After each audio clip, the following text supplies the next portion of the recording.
तो आज पिछले पार्ट में आपने देखा था कि जो बुझाऊ और उसके साथी सभी शांतिहीन सागर पर जाते हैं, जहां पर जो बुझाऊ को महात्मा की अंगूठी मिलती है। तभी उन लोगों पर अटैक हो जाता है, जिसके बाद जो बुझाऊ अपने उस अंगूठी की सहायता से खुद को और अपने साथी को बचा लेते हैं। अब आगे एपिसोड 26 एपिसोड की शुरुआत होती है और हम जो बुझाऊ को देखते हैं, जो कि वो उस रिंग को लेकर सोच रहा होता है, क्या इसमें ये इतनी पावर है कि ये मेरी पुरानी शक्ति को वापस ला चुके। इसको करके देखते हैं। उसके बाद वो पुनर्जन्म वाला कटोरा निकालता है, उससे रिंग से मिक्स करता है। उसके बाद मिक्स करते हुए उसमें से बहुत ज्यादा लाइट निकलती है और वो एक तरल पदार्थ के रूप में बाहर निकलती है, जिसको छूने के लिए जो बुझाऊ आगे बढ़ता है पर उसे वो छू नहीं पाता है। तभी वो बोलता है कि ये भी इतना भी आसान नहीं है कि मैं इसे कर लूं। उसके बाद वो उस तरल पदार्थ को उस कटोरे में डालता है। उसके बाद वो उस सोनों को रेड ब्लड हेड बनाता है और उसके साथ मिक्स करके बहुत ज्यादा पावर निकालता है। जो पावर उसके बॉडी से कनेक्ट होती है तो बहुत ज्यादा उसके चिल्लाने की आवाज आती है। इसके बाद इधर हम देखते हैं ल्यूफिंग के भाई यूचिंग को, जो कि लूफिंग और अपने पिता को लेके आ रहा था कि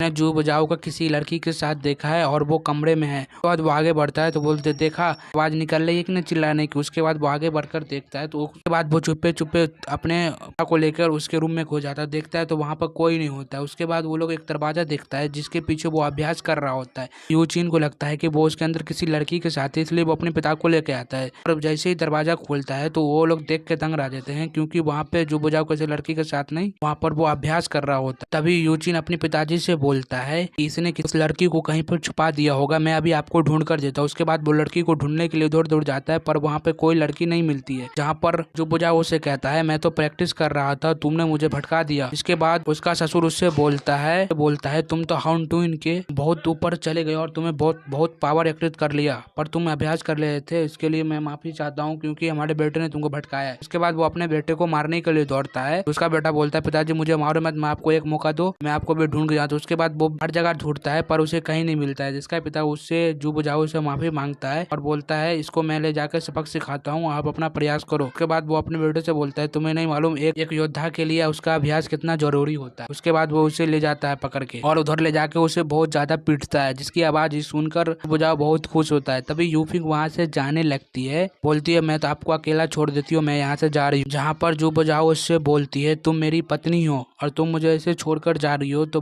तभी वहाँ पर यूफिंग बोलती है कि मुझे पत्नी बनना नहीं आता। जहाँ पर जो बुझाऊ उससे बोलता है तो मैं तुम्हें बताऊंगा कैसे बना जाता है। उसके बाद वो उसको करने वाला होता है, उसकी तरफ आगे बढ़ता ही है कि वहाँ पे अचानक से सब कुछ हिलने लगता है और सारे सामान वहाँ पे नीचे गिरने लगते हैं। उसको देखकर जो बुझाऊ बहुत ज्यादा गुस्सा जाता है और बोलता है वो आ गया। उसके बाद वो बाहर निकल कर देखता है तो चांद एकदम रेड कलर का हो जाता है और वो तो जो बुझाऊ बोलता है लगता है वो आ गया। तभी जो बुझाऊ यूफिंग को चांद की ओर दिखाता है, बोलता है देखो चांद कैसे टूट रहा है, ये बहुत ही भयानक दृश्य है। तभी हम लोग देखते हैं चांद के ऊपर से वही भेड़िया को, जो कि 6 सालों से अधिक से कैद है। तो वो भेड़िया सारी जंजीरें तोड़कर वहां से निकलता है और इधर देखते हैं पृथ्वी पर बहुत ज्यादा चांद पर से अटैक हो रहा था, सब लोग भाग रहे थे उधर उधर। उसके बाद वो भेड़िया बोलता है आखिरकार हमने 6 साल के बाद आज़ादी हो गया। उसके बाद वो बहुत ज़्यादा वहाँ पे हंसने लगता है और हमारा ये एपिसोड यहीं पे समाप्त। आगे एपिसोड में क्या हुआ जानने के लिए हमारे चैनल को जरूर सब्सक्राइब करें और प्लीज़ भाई को जरूर सपोर्ट करें और प्लीज़ भाई को और वीडियो को जरूर लाइक